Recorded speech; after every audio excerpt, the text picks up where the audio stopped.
late night cast. Mac here, recapping the Hornets and Orlando Magic. And boy, did the Magic get the #1 pick right. Paolo Banchero did his thing. And Hornets and LaMelo-less basketball is like watching quicksand. For us to get started, it's really a struggle to find some rhythm and flow to the offense without LaMelo. It's obvious.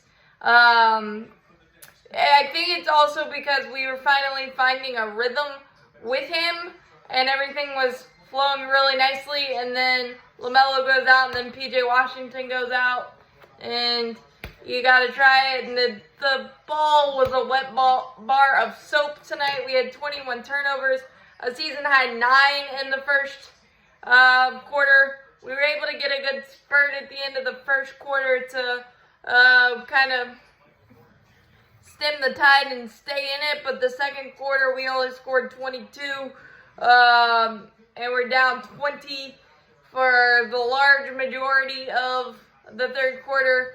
In the second half, Kelly Oubre, the biggest night, 29 and 10, big time double-double. And one thing I've learned with KO in a Hornets uniform, if he makes the first shot, it's going to be an efficient explosion. If he does not make the first shot, he'll still put up his shots and be aggressive, which you like, but it might be a struggly 20-plus pointer like he had Wednesday against the Suns. But this was a really good KO performance. Terry had 22, Gordon had 17, Mark had 13 and 7. But there was just way too much balanced scoring for the Magic, and the length always bugs us with the Orlando Magic. It has for the last couple of years, and with the LaMelo not being out there and creating ways to get guys open, it's been a struggle, and that's stating the obvious there. But we were down 20, cut it down to 15 with about 10:21 to go. Went on a 12-0 run with Spi Mikhailuk in there. Terry and Oubre hit back-to-back threes, but then Paolo Banchero and company went on a personal 7-0 run to push it back, and then we worked back again, made 7 consecutive shots at one point with about 4:40 to go. I think we're down 7. Paolo Banchero airballed a 3.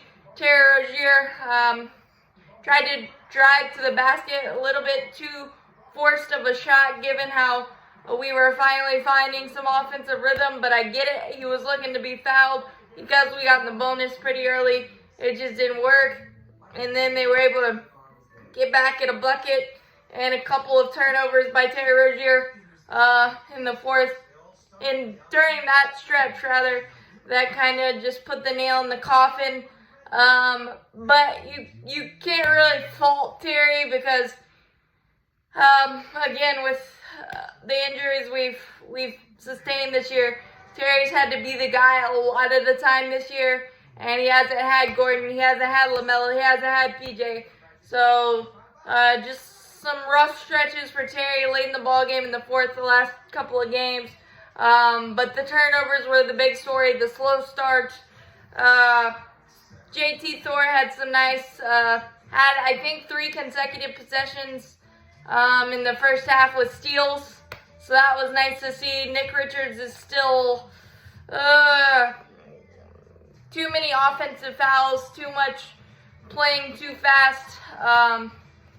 It looks a little quick for him right now still, but it is what it is. 117-106, the final. Go 2-2 on this homestand, which had so much promise in them.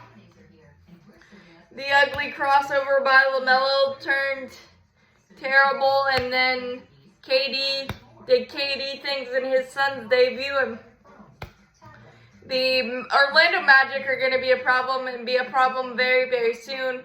They've alternated wins and losses their last 11, so it's This was pretty fitting tonight, and some good things, but again, dig yourself too big of a hole. It's really hard to super come back in the NBA. You can do it, but we only had 9 threes, and our 3-point ball without LaMelo Ball in the lineup has been lackluster, that's for sure. But as always, Buzz City, all flag, go Hornets.